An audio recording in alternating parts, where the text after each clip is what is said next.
Welcome to the Speakeasy and our new sit-down interview series called Whiskey Made Me Say It. We will interview the most interesting and humorous golfers, whiskey makers, and enthusiasts and enjoy their perspective on life. Sit back and enjoy Whiskey Made Me Say It. All right, GolfCast members, this is Brian Bailey here bringing you another episode of Whiskey Made Me Say It. This is our interview section inside the blend where we bring in the most interesting golfers, whiskey connoisseurs, and just good people that enjoy either or both. And so today's guest, phenomenal guy I met a few years back, Mike Grevlos. He's a professor in psychology, really deals with motivations, and that's how I kind of ran across him. So without further ado, Mike, how are you today? Hey, I'm doing great, Brian. Thanks for inviting me on your podcast, GolfCast. That's fine. I even call them podcasts now, so I just put a K. I'm going to put a K on the end of everything. So Mike is a professor in South Dakota and has been teaching psychology for how long now? Well, I suppose 20 some years it's been. Wow. Yeah. Nice. I teach at the University of Sioux Falls in South Dakota, and here I think this will be my 19th year here. Nice. And I teach courses. Motivation is a great interest, but I also teach a class on it's biological psychology, but it's about the brain, nervous system, and behavior. And I teach a general psych. I teach a course on sports psychology. I've been teaching that for a lot of years as well. Yeah. So here's a funny story. This is how I met Mike Grevlos. So I just got out of college coaching. I'm beach week with my family. I just started a new data science company with my partner called Gameforge. So this thing is starting to run, and again, I'm like, I need some good beach fare to read. So I bought a Kindle and I go through and I find this book on Amazon called Motivation is the Way. Is that correct? That really actually been a great name. Oh, did I butcher it? Like you said, you're a creative person. That would have been a good one. It took me a long time to figure out a title, but it's called The Motivation Game. That's right. I even plugged you on Immelman's podcast. I think I said it wrong too. Yeah, but that's okay. The fact that you're plugging me is great. And the reason I call it The Motivation Game in the end was quickly because everyone calls it the mental game, but the mental side is the foundation of it is motivational stuff. So I call it the motivation game. No, that's perfect. You're smarter than I. That makes much more sense. So I'm sitting on the beach. I'm reading this book. I have my cell phone next to me, and I was a collegiate coach for 20 years. And the motivation piece, I always thought about and kind of not understood it, but each player was different. You had to find what made them work. But reading this book, it just started clicking to me with each athlete and how we had to set up practices and the way that they learn and the way we had to use terminology to get them to kind of support them as their growth collegiated. I was like, man, this book is just hitting a home run with me. And I'm just flipping through it. And I actually emailed, because on Amazon he had his email contact. I said, Mike, I sent him an email. I said, I'm sitting on the beach. I'm reading your book. It's phenomenal. Thank you so much for this. And then he goes, Brian Bailey, and I said, I have a data science company called Gameforge. He goes, I just joined Gameforge not long ago.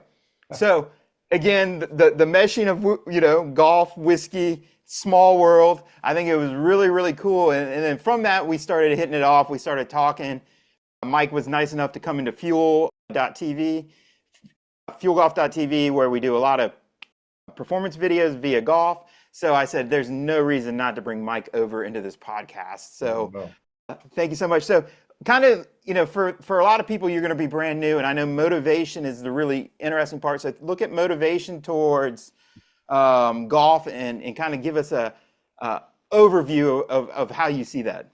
Yeah, okay. That's great. All right. So motivation consists of basically motives and goals. All right. So, and if you look at the brain in terms of how it functions and how all the different parts work together, the motivational parts of the brain really are running the show. It's like whenever we perceive something or pay attention to something or make a decision or do something with our body, a golf swing or some action, it's always preceded by motivation. It's always preceded by something that matters, that's important, some value, some goal at that time.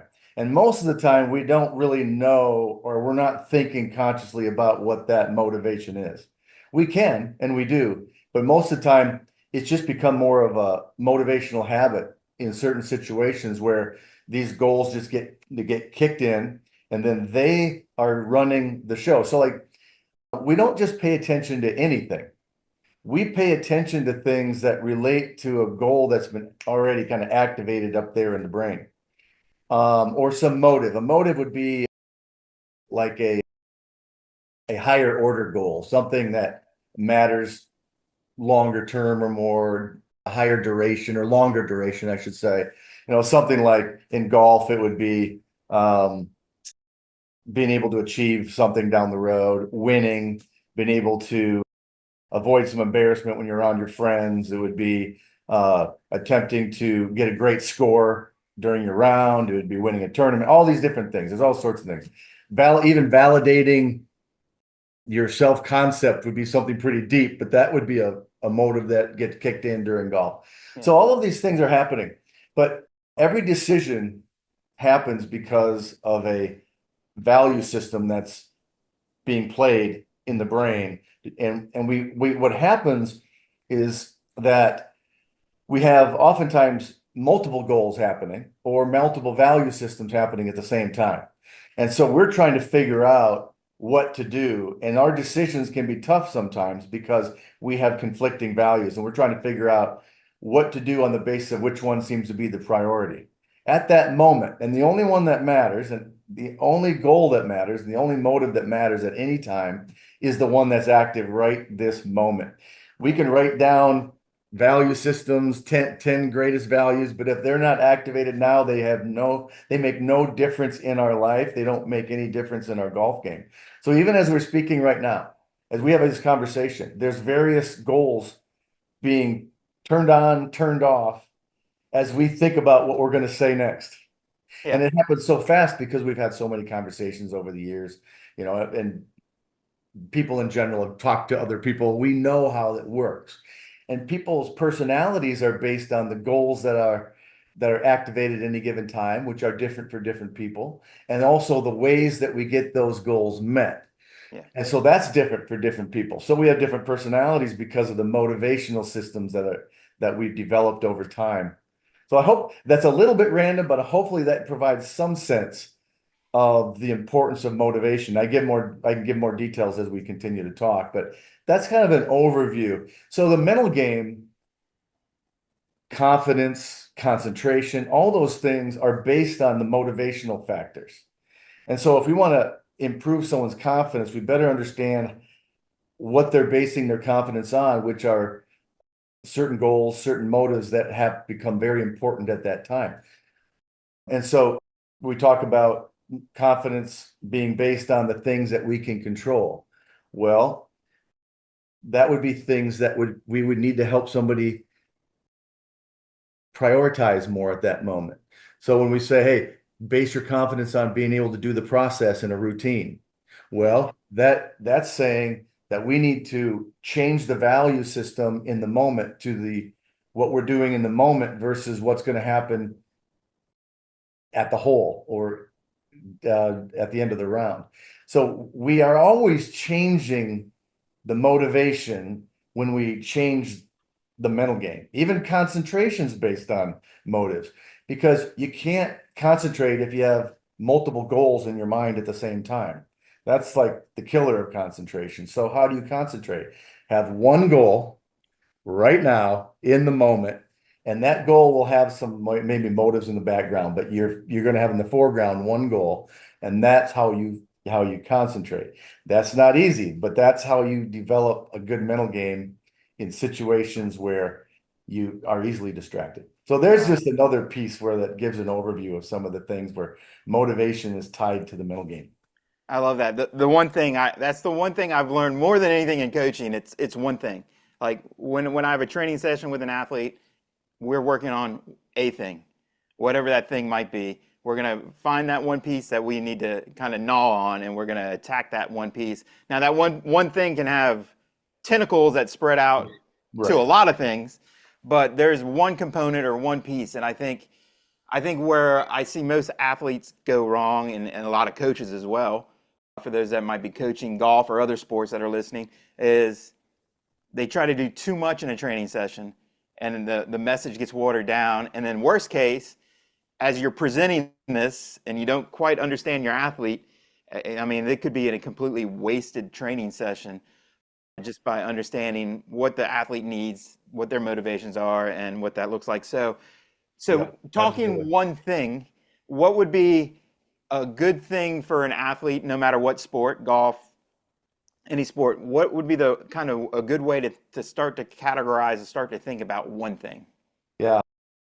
I would say think about what is actually relevant to what you are doing at any given time in your sporting activity. And that could be different across different phases of that activity. But you got to figure out what's relevant. Now, what's relevant? Well, what's relevant is what actually matters to getting the actual pure job done. You know, what is the real job? Yeah. What are you really trying to do in terms of performance? You know, that's really the key. So in golf, you're trying to get the ball to get to an ideal or not necessarily ideal, but you're trying to get the ball to get to a certain place. And that process of trying to figure out where that best place is quite it's the planning process, right? It's like Mhm. trying to figure out and make a bunch of decisions. But so that's what you're trying to do, right? You're trying to get the ball to get to a certain place that you want it to go to. All right, we'll just say that. So there's the pure goal. But then so then like what else could be going on? What would be irrelevant? So you got to figure out what's relevant. So then you got to figure out what's relevant to that goal. Well, when you're planning the shot, you got to know what the wind's going to do, obviously. You got to know what the lie's going to do. You've got to know what the ground is up by the place the ball's going to land. You've got to know where the slopes are. You got to know so the planning process is all for the purpose of figuring out that one ultimate goal. The ultimate goal is getting the ball to where you want it to go. But in the process, we got to figure out what that is. And Yeah. so there's little pieces of that puzzle along the way. So when we're looking at the lie, the only goal that you need to have at that moment is figuring out how the lie is going to affect the ball. All right. So that's going to help determine your constraints for the shot plus your possibilities for the shot, right? But every point of the way, you are actually focusing on one thing in order to connect it into a final decision to put it all together into the integrated goal, which is use this club to hit the ball, hit the shot to have the ball go this height, this curve or whatever, and land and stop at this place. So that's the relevant stuff. The irrelevant stuff is what gets people all the time in golf. And it's like they add goals and motives to that process, which is the pureness of golf. So irrelevant stuff is, all right, I'm going to try to win on the 15th hole here. I'm going to try to win the round and a match or whatever on the 15th hole when it's not necessarily winnable at that point in time. Or I'm going to try to make sure that my playing partners see that I've actually been improving, that all this practice that I've been doing actually is paying off. Well, that doesn't make any difference at this point, but that's the stuff that goes through everybody's minds. Not everybody, but some people's. It's all a lot of the social stuff that comes into play. I want to make sure that I show people that I can play to this level. That's not what's going on in that shot. Yeah. That has nothing to do with it. I'm trying to I don't know if you have any coaches on right now, but I'm trying to make sure I don't get my coach mad by screwing up right now. That's not what this is about. So to me, so much of getting better at golf is not only all the skill training, which you got to figure out which goal you have, like you were talking about earlier, what's your one thing while you're training, but also that's when you're performing. And so much is being able to allow yourself to care about the things that actually matter at the time they matter. Yeah. That to me is the ground of all mental game development. And that's when people say they were able to play well and win this tournament. And it's not only even winning, they were able to play well regardless if they win or not. That's not even necessarily the case. But we often hear the stories about they won because I was able to keep my process going. Well, keep your process going is being able to focus on the relevant things when you need to. Yeah. That's really what the process is. Now, it's good to have a good process, but the key is the motivational stuff. And what throws them off at that point in time, what distracts people, of course, are those usually the possible negative implications of not doing what you want to do because of Yeah. all the other people's thoughts. And then maybe you think you've wasted your time and all of these different things that pop in the mind. So much of mental training on my side is perspective training, figuring out what the best perspectives are at any given time and being able to maneuver yourself so those are the strongest values at that moment, not the other values that you can't control at that time. I find that very interesting, especially the social component. Yeah, that's Uh, great. how many golfers I run across where, why are you putting with that putter? Because everybody puts with this putter. Why are you putting in this format, this cross-handed, whatever, claw, whatever? Because the best players in the world are doing it. Or, like more times than not, it's more of a social, what it says about me, more so than what does it say about performance in golf, which Yep. I think is the human condition. Yeah. We're social creatures, but on the golf course, I'm amazed on how many bad decisions. I had a new guy that wanted to play golf. He's like, I want to break 100. I go, well, do you know how to break 100? I go, basically, you're going to have 38 putts on average. So that's going to give you 62 shots from tee to green. That is a lot of shots. Now, where you're going to get in trouble is you're going to hit a driver in the woods, and you're going to lose a ball, you're hitting the hazard. I go, what if you just hit 7-iron all day? It's your favorite iron, you control it somewhat. What if you just hit 7-iron all day? Would you be able to break 100? And he kind of thought about it. He goes, I would probably have a good chance. I go, are you going to do it? No. Fair. At Right. least he's honest. Yeah. So you wonder what's the motivation It's behind the not social doing component, it, right? right? Yeah. What are these Yeah. people Just going to like, think? what are you doing? Doing a 7? Yeah, exactly. And that is so true. I mean, it seems like the champions, the great champions, all figure out how to allow themselves to be unique the way they are. It Yeah, seems so often the case that they figure out how to be themselves out there and allow themselves to realize that that's the best way to be and not to it's not that people don't care what people think, but they've got to be able to make decisions without that being a consideration. And that's definitely a driving force. yeah, it can't be the driving force. So many, I think we see you would see this, whether it's tour pros or whoever it is. It's human. It's the human condition. So it doesn't whatever level they're at, you're still going to run into the same things. I think a lot of tour players, one of their biggest fears is looking like a choker Yeah, at the end of a round. And so they start getting really avoidant in their goals and they play a little different and maybe a little cautious and inhibited because they don't want to look like they're a choker. I mean, that's a real fear. Because they're great players. Obviously, their skills are super high. And so why else would they not be able to hit this wedge into the green? It'd be because they choked. And so now they're fearing choking and now they do the same thing that they would do if they were fearing something else. that's right. So they, So they it's so become they interesting. become that. Oh yeah, yeah, for sure. Yeah, we've had a lot of conversations. That kind of the cut line dance is one of my favorites when you're working with new professionals. Oh, For those that don't know much about golf, to play on the weekend on big events professionally, there's a standard that you have to reach, and then you're allowed to play on the weekend. If you reach that standard, you actually get pay. If you don't reach that standard, you go home after two. So if it's a 4-day event, after 2 days, you go home. If you hit the number, and the beauty of the number is it's moving. It's there's no set number. It's compared to what the field's doing. So So people are trying to target a moving number with variability in their own scoring. And then when you set your goal or your motivation is a moving number with my ability that's moving, man, it is an ugly game.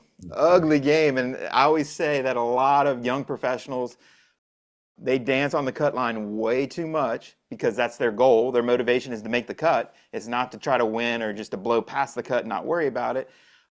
So they become what they don't want to be, which is I'm going to miss a whole lot of cuts by one shot because my goal was this, and maybe someone made a birdie on the last hole, and the cut line literally jumps one score, like just puts you out of it. So Yeah. kind of talk on the insanity of tagging a number to something that is not stationary. Well, I think you said it so well. I mean, that kind of reminds me of another scenario that golfers do that's not even a cut line, but I'll come back because you mentioned that you asked the question related to that. So and I think you just said it better than I could. All right, The then tag in I what you mean, were the going to say. variability of it all. You're right. So it's like you can't, and everyone knows this, but they don't act like they know that you can't control what anybody else is going to shoot. Yeah. And we can't control if somebody goes on a run at the end. And if that particular person goes on a run at the end and changes the cut line, right? You cannot control that. If you're playing with them, obviously there's certain things you could do to influence them. But I think a golfer who doesn't want to play games with other golfers, who wants to be professional and just play their game, they're not going to try to do anything to the other player. So they're just, playing sight games and all that stuff. It's not hard to play psychology games, but I don't advocate for that kind of stuff. I know that there's stories about it.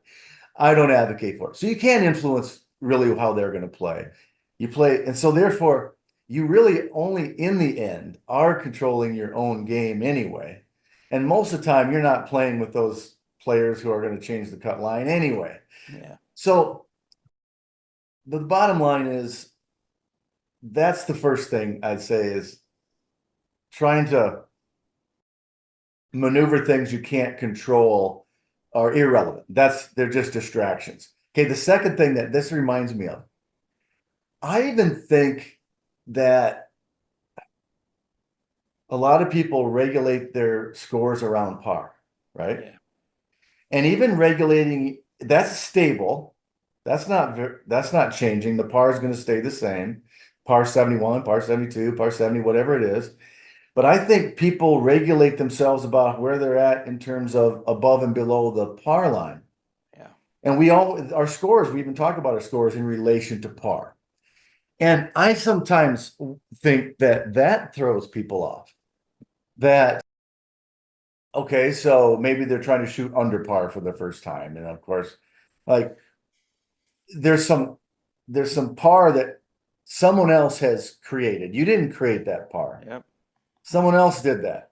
So why are you just taking that as your par and using that and affecting your psychology about how you're going to play a shot now on the 17th and 18th holes? It's like, why don't you figure out what you want to do on this particular hole? How is it best played? Rather than some score at the end that you can't do anything about right now because your score isn't done yet. You still have another 18th hole. So now what's the best shot right off the tee? What's the best second shot right now, given this particular conditions in this situation? And I think that a lot of people would do better because a lot of people get fearful, even great players get fearful of a certain under par number, right? Yeah. So they'll get under, maybe they get 3 under, and that's their number where all of a sudden it's just scary after that, or 4 under, and then they start playing differently. And it may not even be scary, it's just they are regulating it around that, an under par number that they haven't necessarily been to or hardly been to in a tournament situation. And so now they're changing how they play and the decisions they make around the rest of the round because they are either trying not to blow it again, Yeah. which wouldn't be a relevant goal at all. That'd be a bad one. That'd be a bad one. Or they're trying to maintain the 3 under. Yeah. Well, what does that have to do with the next shot where you have to plan all these conditions and think through it all? So I think the regulation or even around a stable point is problematic Yeah. for a lot of players. No, I agree. And it was really funny. I had a Lauren Coughlin, you know, Lauren, she actually just won on the LPGA at the Canadian. She swung by, she's heading to the British. She swung by and jumped in for a quick podcast the other day. And we've had this conversation a lot. And I go, how did you get past the cut line? How did you? And she goes, I finally figured out that all I can do is try to shoot the best number I'm capable of that day. And then basically, then I put it up on the board. I see where I am. She goes, yes, I'll think of target goals. I'll think of scores that I might, you know, if I want to get through the weekend or if I want to be in the final groups or whatever. Like those could be motivational goals in the background. But Yeah, she goes, my biggest learning piece was I can only be as good as I can be this day. What that's number can great. I shoot today? That's great. Yeah. And I'm like, Love it. oh, because when I was coaching you in college, that was not your goal set. No. Right?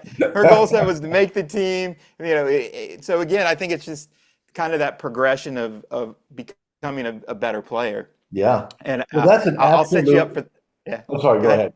Yeah, Well, that's I'll an set you up. absolute motivational shift right there. I Yeah, mean, you just explained a motivational change. yeah. I mean, that's what that is.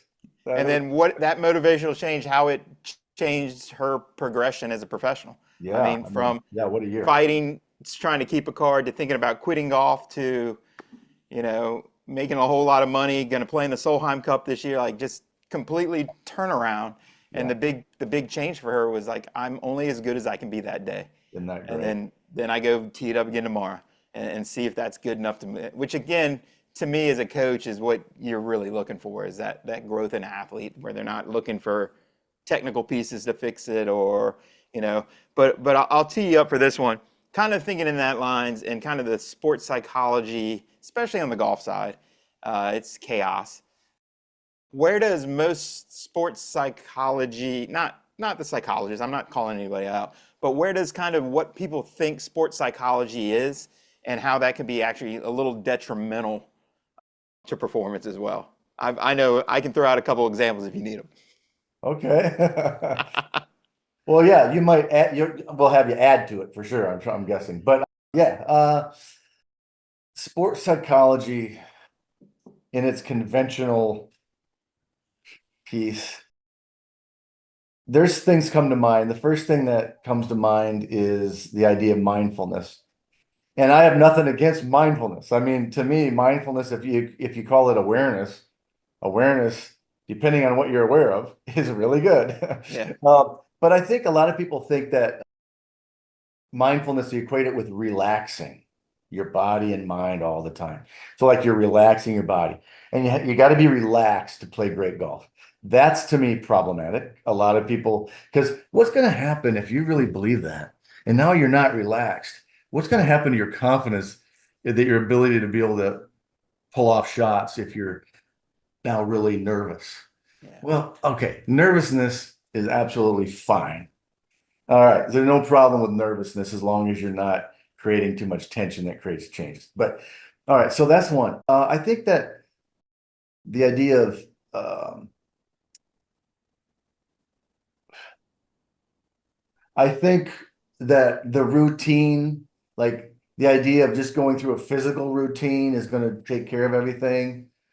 It's really not that, or just as long as you go through the same timing, it's going to take care of everything. Or if you think positively, that's going to translate into great playing and improvement over time. Being able to visualize the success at the end is the key to being able to actually manifest it. Those are things that I hear about and I see that I think are absolutely it doesn't mean someone could do that. It wouldn't help. It could, yeah, but that's not really where it's at. That's not really what's happening at the core of yeah, the mental game.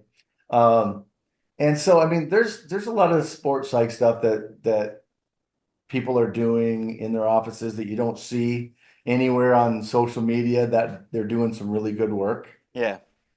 But a lot of the stuff out there, I can, certainly Gareth and I have done some of those, the brain game for fuel. And there's certainly things that people are talking about with the brain related to the mental game that absolutely are wrong. They're just plain wrong. Yeah. They're not just a disagreement where we can say, hey, yeah, hey, let's just disagree. That's okay. No, Yeah. these are people that don't really have the right to go out there and talk about this in the first place as an expert because they're not experts. And then they throw stuff out there. But anyway, those are a few of my thoughts, but I'd love to hear what your thoughts are on this too. No, I think the manifesting is huge. Okay, yeah. I think positive talk, self-talk, to me, I'm like, yeah, for some positive self-talk helps, but for some, for Tiger yelling at himself in his head, and I can't imagine what he was saying to himself, I don't think it hurt him. Right. So always being positive just irks the heck out of me because I'm just like, no, the one thing you could not do on this hole, you just did twice.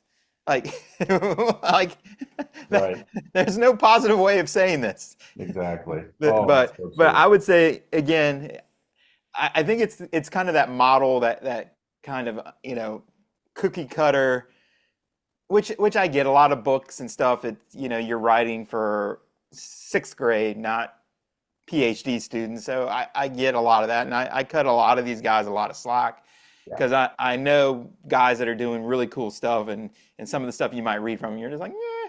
But I think again that be careful what you wish for. Be careful that again. To me, it's fairy dust, right? If I read this book, all of a sudden my entire game's going to change. If I just think positively, I'm just going to become, one of the best players in the world. So to me, it's, I think the middle game's really important. But a lot of times the middle game has, if you don't have the skills, it doesn't matter. Like you can be as mentally Oh no. Oh tough, God. proficient, positive, mindful. But if you can't, stand up there and hit a certain shot at a certain time, it doesn't really matter how No. mentally you are. No, you might be able to have less frustration when you hit lousy shots. You're You less might angry. you might enjoy it more, little things like that, but it's not necessarily going to improve your performance Yeah. um, just like that. I mean, it's possible a little bit, Yeah.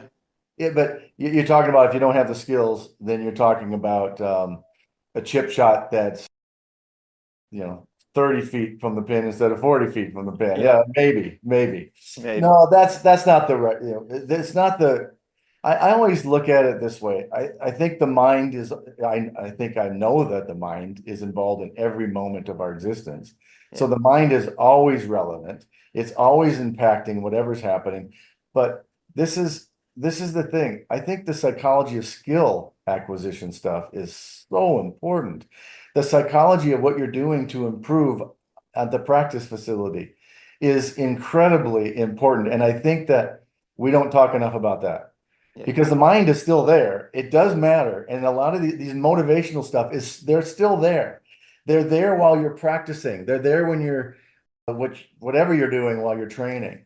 So we better get the mind in a place that's going to impact the effectiveness of your training Yeah. so that you have a better chance to improve your skills.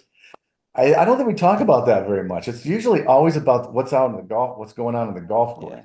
Well, being a savvy podcast host, I'm gonna have to bring you back on that one. That's a big one. That Yeah, really is. I think that right there is that will be fascinating just for me as a coach, just to Yeah, hear talking on this about what I'll learn from it. So we're gonna table that one, we'll and table that we're one. gonna have to bring Mike back to Table expand upon that. That is the holy grail of getting better. it. Yeah, exactly. Training prepares us for performance, and if we train poorly, can we expect to go on the golf course and do something spectacular? Right. Oh, for sure. But Exactly. I see it every weekend. Yeah, no, it does. And I bowled since I was a kid. I'll go to bowling for a second. I bowled since I was a kid. And then I played and I bowled in adult leagues and I've never taken a lesson. Yeah, So bowling is one of those sports for me that's a total leisure sport. I did compete in leagues, but nothing. nothing serious in the sense, but serious in the sense every time I bowl, I want to have a high score. Yeah. But I never would have thought of getting a lesson. I've never practiced bowling. I've never read an article on how to bowl. And I think a lot of golfers are like me in bowling, Yep. right? And maybe some of your listeners here might be like that, right? But I mean, I stayed steady as a really good bowler. I could shoot, or I don't shoot, roll. I don't even have the language, even though I've bowled I for don't so either. many I'm like, games. I was like, but I can bowl 220, 230. I yeah, mean, we could do that. But I don't know what I'm doing. I don't do what you're supposed to be doing. I hop afterwards. I don't look like I know how to bowl, but you just do it enough. But here's the thing. I'm never going to improve this way.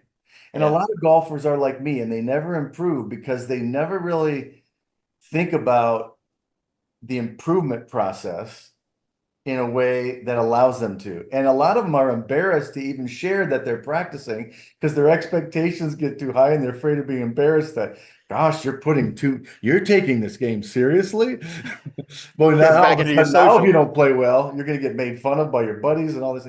I mean, it's amazing all the motives that come into play here. But No, I I think agree. I think though, a lot of people do want to get better, but they're afraid to go through the process if they in case they don't get better. Like Yeah, even really good players will sometimes avoid the practice stuff because they're afraid that what does it mean if they don't get better and they practice now? yeah, There's a real avoidance stuff going on there. That's yeah. part of that skill acquisition stuff. But we'll bring that back another time. Well, Yeah, very good. So, Mike, we'll go and wrap this up here. Give me where they can find you online, reach out to you, and again, for better players that want to take that next level and understand motivation and how you can help them, go ahead and give us a plug here. okay, yeah. Well, themotivationgame.com is the website, and that's where they can buy the book, actually. I just sell it now through the website. Okay. And there they can contact me. There's a contact form, and they can contact me there. It goes straight to my email address, which you got through the book. So, but yeah, Mike.Grevlos at usiouxfalls.edu. Okay. Sioux Falls is the University of Sioux Falls. So that's my professional email there. And so yeah, they can buy the book or they can just contact me that way. Awesome, awesome. And like I said, we will definitely bring Mike back and we'll talk about performance inside of training and the motivations behind that. And I got some great stories. Like again, I've taught college golf for close to 20 years. I've seen what worked for some and wouldn't work for others, and it's spectacular. That will be interesting. And how many times I failed. Well, thank you, Mike. We appreciate it. And like I said, we'll bring you back. And as we keep continuing building out GolfCast, my goal is to create some of the best golf schools and some of the best golf experiences. And I would love to have Mike come join us on some of those. So for you listeners that are really like what Mike has talked about, hopefully we can bring him along somewhere and you can run across and meet him. Super. Thanks a lot, Brian. I appreciate it, Mike. Have a good one. Bye-bye.